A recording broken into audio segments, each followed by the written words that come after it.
Quero saudar a todos os irmãos, que Deus esteja abençoando a vida de cada família presente nesta manhã e convidá-los a abrirem as suas Bíblias no livro Atos dos Apóstolos, capítulo 8.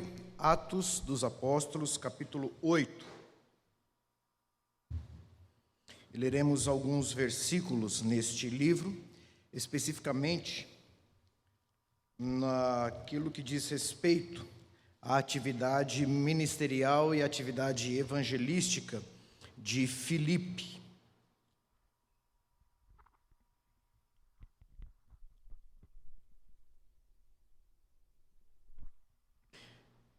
Filipe está entre aqueles 7 que foram eleitos pela igreja logo no seu início em Jerusalém para servir às mesas, como o próprio texto bíblico diz. E ele, além de Estevão, também são relatados, são conhecidos aqui os seus trabalhos evangelísticos. Então diz assim a palavra de Deus, Atos capítulo 8, versículo 1, Atos 8, 1, logo após a morte de Estevão, diz: naquele dia levantou-se grande perseguição contra a igreja em Jerusalém, e todos, exceto os apóstolos, foram dispersos pelas regiões da Judéia e Samaria. Versículo 4: entre mentes os que foram dispersos iam por toda parte, pregando a palavra. Filipe, descendo a cidade de Samaria, anunciava-lhes a Cristo. As multidões atendiam. Mas é interessante, né? Muitos ali com 30 mil amigos, 40 mil amigos. Tem pessoas ali com mais seguidores do que a IPB inteira. E a IPB inteira, né? Tem gente ali que tem mais seguidores do que uma denominação inteira. E eu fui dar uma olhada posteriormente o que cada um ali, na verdade, falava, né? Confesso que não tive muita paciência, rapidinho, porque eu comecei a dar uma olhada aí, as discussões, você tem discussão para todos os tipos, para todos os gostos, né? Todo mundo, como diria aí um cantor dos anos 80, eu começo a falar muito cantor dos anos 80, eu não cheguei em 70 porque eu não ouvi, né? Apesar de conhecer. Mas dizia, né, todo mundo com uma velha opinião formada sobre tudo e com resposta e solução. Alguém já riu aí, já identificou que é Raul Seixas, né? Com solução para tudo, todos os problemas matrimoniais, econômicos, políticos, educacionais, eclesiásticos, uma coisa assim impressionante. E todos ali, né, se colocando como ícones do mundo, ícones ou representantes do mundo gospel. E muitos, e isso eu já vi algumas entrevistas, perguntados sobre um determinado assunto, né, às vezes você pensa que a pessoa vai dizer, olha, eu não domino esse autor, eu não domino esse assunto. Não, a pessoa discorre e você sabe que pelo fato dela responder, é que ela não entende mesmo e que deveria ter falado, eu não conheço tal assunto.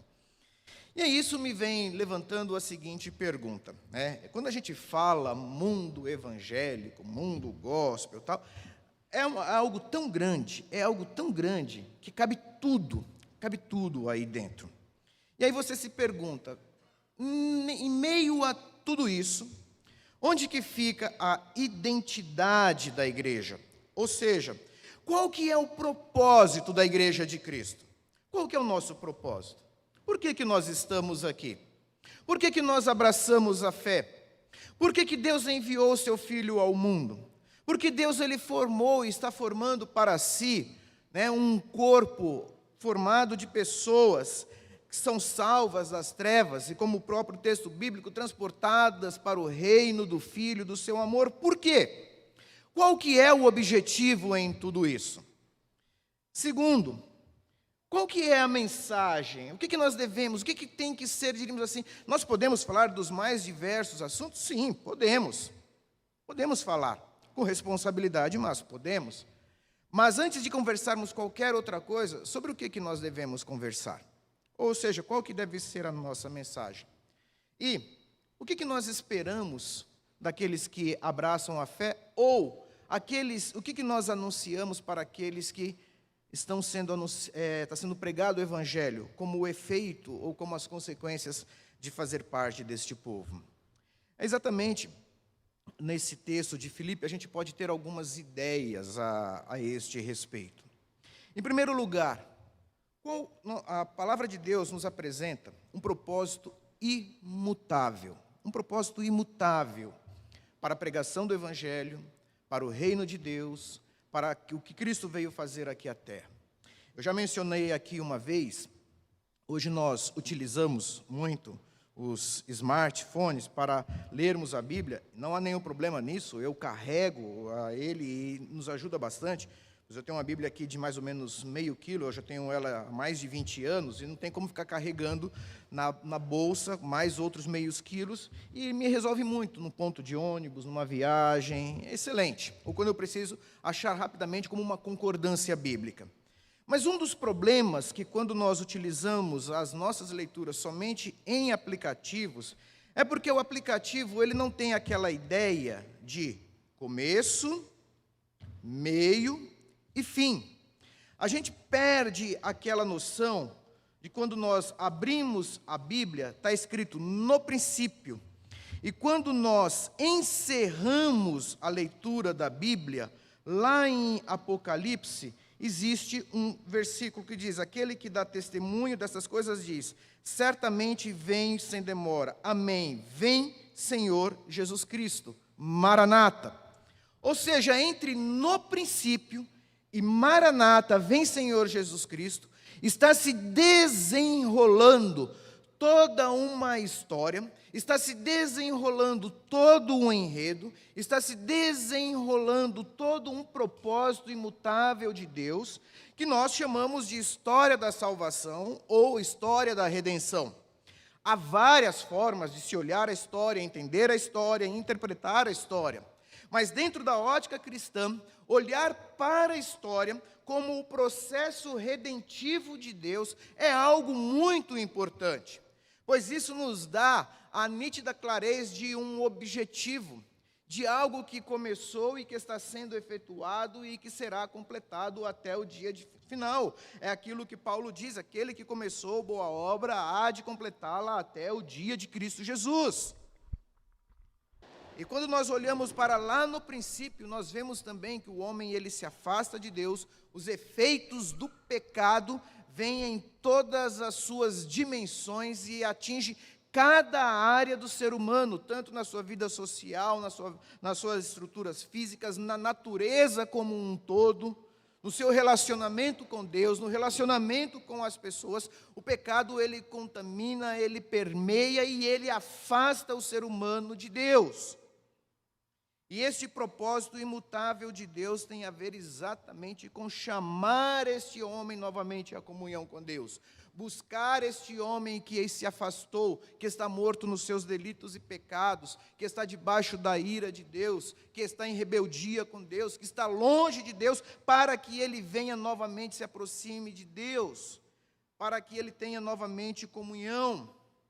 Quando nós lemos em Romanos capítulo 8, diz que todas as coisas cooperam para o bem daqueles que amam Deus, e alguns já dizem: opa, as coisas serão melhor do que nós imaginamos. Não é nesse sentido. Está segundo aqueles que foram chamados de acordo com o seu propósito para serem conformes à imagem do seu Filho. O bem de Deus para nós é nos fazermos a imagem do seu Filho. Este é o bem de Deus para aqueles que o amam. Deus trabalhar em nós para constituir em nós a imagem que ficou perdida, deformada, manchada pelo pecado lá no Éden. Este é o propósito de Deus, é um propósito imutável. E nós não podemos nos esquecer disso quando nós falamos: bom, eu sou evangélico, mas por quê? E geralmente damos razões de natureza moral, social ou política. Mas por que você é evangélico? Não, porque Deus ele me buscou, ele me resgatou. Eu estava perdido em meus pecados, eu estava afastado do Senhor. de seguidores aí, não tem problema nenhum. Isso pode fazer parte até mesmo da sua atividade econômica. A igreja ela pode ter e deve ter os seus meios de comunicação. Mas como igreja, será que nós temos ideia de qual é o propósito imutável de Deus? Ou será que simplesmente eu estou aproveitando um momento de euforia ou de popularidade, seja como pessoa, seja como instituição? Qual é o propósito? Nós vemos aqui Filipe, ele saiu pregando, ele foi em toda parte. Versículo 6 diz que as multidões atendiam unânimes às coisas que Filipe dizia. Depois, no versículo 26, diz: agora você sai do meio das multidões, você vai para o deserto e você vai falar para uma pessoa. E Filipe, ele vai, porque ele sabia os propósitos imutáveis de Deus. E interessante que Filipe, sendo ali de Jerusalém, ele vai para Samaria.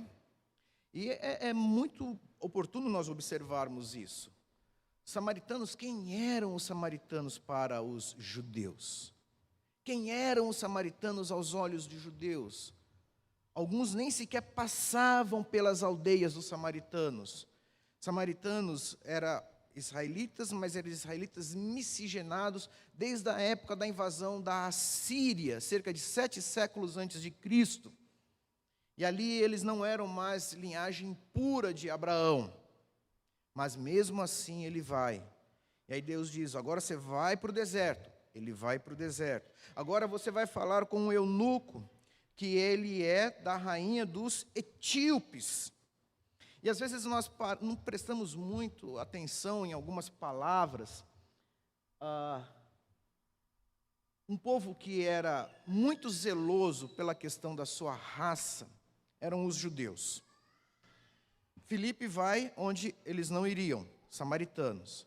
E agora ele vai a um oficial de uma rainha etíope. Talvez se a gente assistisse a algum filme aí, tentando lembrar o que seria uma rainha etíope, eu acho que a coisa mais próxima que eu colocaria para pensar na imaginação seria, Wakanda Forever, a rainha lá de Wakanda, uma rainha negra, etíope, um oficial negro, eunuco, pessoas com quem os judeus não queriam o menor contato.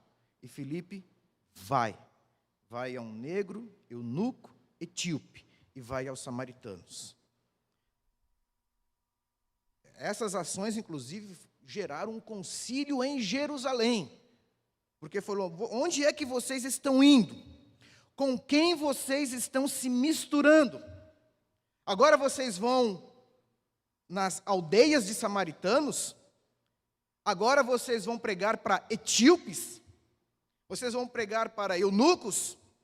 Pessoas que não têm linhagem, pessoas que não têm família, que não têm filhos, que não têm esposa? É para esses que vocês estão pregando agora? E Filipe vai exatamente falar para aqueles que pessoas que ninguém queriam se aproximar ou falar. Propósito imutável. Qual é o nosso propósito como igreja? Será que, imagine um hospital, que alguém no plantão chegasse e falasse assim: bom, chamasse a equipe, hoje nós vamos começar o plantão e vamos fazer uma oração, pedindo que Deus nos mande pessoas com saúde perfeita. Ninguém com nada quebrado, ninguém acidentado, ninguém que precise nada, que chegue aqui e, na verdade, nos ajude a organizarmos as coisas que precisam. Você fala assim: não, isso é maluquice. Onde você já se viu entrar no hospital, trabalhar e pedindo que só entre pessoas e alguém na frente fala assim: você tem algum problema de saúde, alguma coisa, alguma queixa? Tenho. Então não é aqui. Não, mas aí não é um hospital. E às vezes, irmãos, na igreja, eu tenho a impressão que temos comportamentos semelhantes. Quando pedimos: Senhor, mande pessoas estruturadas, mande famílias estruturadas, mande pessoas assim, assim, assim, assim, assim, e esquecemos que a igreja é exatamente aquele local que deve receber, em seu propósito imutável, aqueles que ninguém querem receber. Aqueles que talvez não tenham muito o que somar, que, na verdade, precisarão muito mais de ajuda. né? E com o tempo, com a graça de Deus, também poderão colaborar. Mas, em segundo lugar, a mensagem imutável. Quando lemos o teor da pregação de Filipe, diz: Filipe, descendo à cidade de Samaria, anunciava-lhes Cristo. E aí, os apóstolos ouvem aquilo que estava acontecendo ali, e eles descem também para Samaria, e eles começam a pregar, João e Pedro, e diz que eles pregavam a respeito de Cristo.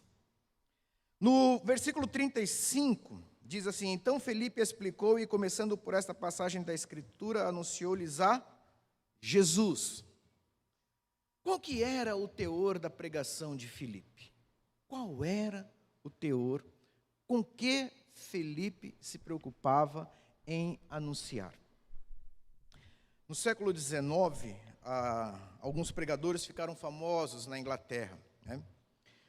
Alguns desses famosos chegaram ao Brasil, e um deles é Charles Spurgeon, e tem muita coisa dele aí sendo publicada, sendo traduzida, sendo lida.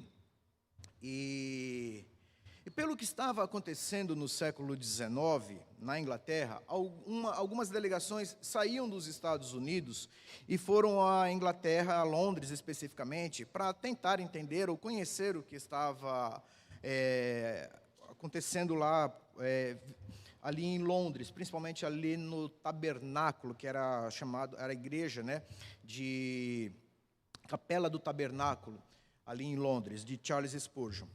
Charles Spurgeon, ele estava tão famoso que ele pregava no domingo, e no outro dia, era por meio ainda de telégrafo, né, pelos cabos submarinos, os sermões dele eram transcritos e publicados em jornais no Rio de Janeiro. Então, ser midiático, televisivo, não é algo dos nossos dias, né? A grande diferença é que valia a pena ler os sermões de Spurgeon. Mas chega essa delegação e vão a algumas igrejas ali em Londres. Chegam numa determinada igreja em Londres, ali, 2, 3 mil pessoas, igreja lotada. Detalhe, sem microfone, né, sem luz elétrica, sem ventilador, mas Londres não precisaria disso. E eles sentam e começam a notar todo o funcionamento e toda a estrutura da igreja. E aí eles colocam o nome do pastor, excelente oratória, assistência ao culto maravilhosa, ótima exposição, muito inteligente, e encerram o seu relatório. No domingo seguinte, eles vão ao tabernáculo, né, à igreja de Spurgeon, e eles começam a fazer as mesmas observações também. Ótima assistência, igreja lotada, excelente argumentação, excelente oratória. Mas eles começam a olhar, prestar atenção e a imergir na pregação de Spurgeon, e num determinado momento eles não estão mais prestando atenção nos indicadores do relatório que eles teriam que preencher para apresentarem no seu retorno aos Estados Unidos, e no final eles colocam no seu relatório: Jesus Cristo é maravilhoso. Jesus Cristo é maravilhoso. Irmãos, quando a pessoa, ela nos ouve, ou quando ela vem ao nosso meio, elas voltam falando do quê? O que é que mais chama a atenção delas? Será a nossa arquitetura? Será a minha capacidade argumentativa, retórica? Será a minha qualidade musical? Será a estrutura e a administração eclesiástica? Ou será que elas voltam para casa dizendo: Jesus Cristo é maravilhoso? Quando olhamos Jesus Cristo pregando, e principalmente ali em Lucas capítulo 24, versículo 40 em diante, ele está com os seus apóstolos e diz que começando pelos Moisés, passando pelos profetas e pelos salmos, ou seja, é o Antigo Testamento, a lei, os profetas e os escritos, diz, falou o que a seu respeito constava nas Escrituras. Pedro, quando ele prega em Jerusalém, o seu primeiro sermão no Pentecostes, ele anuncia Jesus Cristo. Quando Estevão prega, ele anuncia Jesus Cristo. Quando Filipe prega, seja na multidão, seja para uma pessoa, diz, começando por esta passagem das Escrituras, anunciou-lhes a Jesus. E quando Paulo ele vai pregando, e a gente pode olhar diversos versículos, diz que ele entrava nas sinagogas, Paulo, Apolo, Priscila, Áquila, Pedro, João, diz, eles anunciavam a Jesus Cristo, com todas as implicações, é verdade, mas o centro da palavra, do anúncio, de tudo aquilo que precisava ser feito, era Jesus Cristo, a sua pessoa, a sua obra, o que ele fez, quem ele era, o seu modo de vida. Irmãos, infelizmente, nós olhamos as inúmeras redes sociais, igrejas e pregadores pregam sobre tudo, tudo. Tem solução, palavras e orientações sobre tudo. E Jesus Cristo serve como argumento para aquilo que eles já estavam dizendo anteriormente. Não começam, eu vou apresentar Jesus Cristo, e depois as implicações vocês tiram para a vida de vocês. A nossa mensagem, ela é imutável. A partir do momento que Cristo não é o centro da pregação, da vida, da igreja, que não é a partir de Cristo que nós analisamos todas as demais coisas, seja o que apresentar para você, em termos políticos, econômicos, sociais, relacionamentos conjugais, familiares, Cristo é o ponto a partir do qual nós analisamos tudo. Tudo. Quando olhamos de Gênesis a Apocalipse, a Bíblia ela nos conduz a Cristo. Jesus, quando fala do Espírito Santo, diz que ele viria e daria testemunho dele. A nossa mensagem tem que ser uma mensagem imutável, é Cristo. E por fim, qual é o efeito desta mensagem?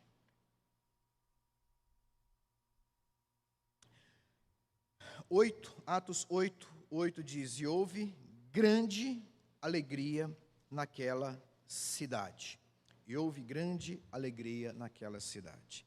Versículo 39, quando saíram da água, o Espírito do Senhor arrebatou a Filipe, não o vendo mais o eunuco. E este foi seguindo o seu caminho, cheio de júbilo. Não está dizendo que as coisas eram fáceis. Não está dizendo que eles passavam por momentos bons, mas que o coração deles estava cheio de júbilo. A pergunta é, por que eles estavam cheios de júbilo? Qual era a razão desta alegria? O que fez com que o coração deles transbordasse de júbilo? Em Atos capítulo 13, no versículo 47, diz, porque o Senhor, Paulo, ele vão aos gentios, aqueles que não eram judeus. Não esqueçamos que nós, em relação aos judeus, somos gentios, a não ser que haja judeus que eu não conheço, mas pode haver em nosso meio, alguém que tem ascendência judaica. Parênteses aqui, se você tiver sobrenome com Macieira, Oliveira, alguma coisa assim, provavelmente você tem cristãos novos na sua ascendência aí, vá pesquisar. Porque o Senhor nolo assim determinou, eu te constituí luz para os gentios, a fim de que sejas para a salvação até os confins da terra. Os gentios, ouvindo isso, regozijavam-se, glorificavam a palavra do Senhor e creram todos os que haviam sido destinados para a vida eterna. 52. Os discípulos, porém, transbordavam de alegria e do Espírito Santo. Jesus mesmo, ele disse, aqueles que creem em mim, como diz as Escrituras, rios de água viva fluirão do seu interior. Eu fico perguntando, irmãos, quando foi a última vez que eu, você, individualmente ou como igreja, se alegrou pela salvação, pela filiação, pelo perdão dos pecados, pela vida eterna, pela esperança? Quando foi que nós sentimos o coração alegre por conta disto. Irmãos, o que acontece é que determinadas coisas, por estarmos mas tão acostumados a ela, nós achamos que é natural, que é automático. Quem por algum motivo de saúde ficou privado de beber água ou de comer durante um período prolongado, ou por algum outro motivo, ou de andar, ou apenas de se alimentar, coisas que a maioria de nós faz com muita naturalidade e nem sequer lembra de que isso é bênção de Deus. Nessa privação, você fala, puxa, uma coisa tão simples, tão simples. Quando ela é retirada, eu vejo quanta falta ela faz. É quando fala, puxa, eu consigo pelo menos colocar a comida na minha boca. E aí você se alegra. Se alegrar pela paz. Nós temos lá na Ucrânia e Rússia há mais de um ano. Quantos bilhões de dólares já foram gastos naquilo lá, jogando bombas, pessoas morrendo, milhares de pessoas já morreram. Nós nos deitamos sem estar preocupados que vai passar um caça e jogar uma bomba na nossa casa. E nós deitamos. Ouvimos aqui constantemente relatos de missionários, porque nós vivemos naquele mundo ali, nos acostumamos. Então nos acostumamos a ir para a igreja, nos acostumamos cantar, nos acostumamos no mundo gospel, mundo evangélico, e esquecemos de onde o Senhor nos tirou e daquilo que Ele está nos livrando na eternidade. Muitos de nós, por nascermos em lares evangélicos, não temos ideia de onde nós fomos tirados, de onde nós fomos resgatados. Nós precisamos pedir, Senhor, abra os meus olhos, dá-me esta alegria da salvação. Davi, ele orou, Senhor, restitui em mim a alegria da salvação. Em Apocalipse nós lemos sobre a necessidade do primeiro amor, ou seja, primeiro de ser o mais importante, mas o primeiro de ser a primeira chama também, não se apagar em nós. Esse efeito, às vezes nós nos preocupamos muito com o impacto numérico do Evangelho e esquecemos do impacto qualitativo do Evangelho, começando em nós. O que a mensagem de Deus produz na minha vida? O que a salvação trazida por Jesus Cristo produz em mim? Será que eu me lembro de todos os dias agradecer, Senhor, obrigado porque a tua mão me alcançou. Obrigado porque a tua mão me alcançou. E aí Filipe sai dali, vai evangelizando todas as cidades até chegar em Cesareia. E depois nós vamos ouvir de Filipe lá do capítulo 20 em diante, quando Paulo vai para Cesareia e fica na casa de Filipe. Um propósito imutável, uma mensagem imutável e um efeito imutável. Que o Senhor nos conceda, como pessoas, como igreja de Cristo Jesus, que nunca percamos o que Ele colocou para nós, o que nós devemos anunciar e aquilo que a Sua palavra produz em nossa vida. Amém.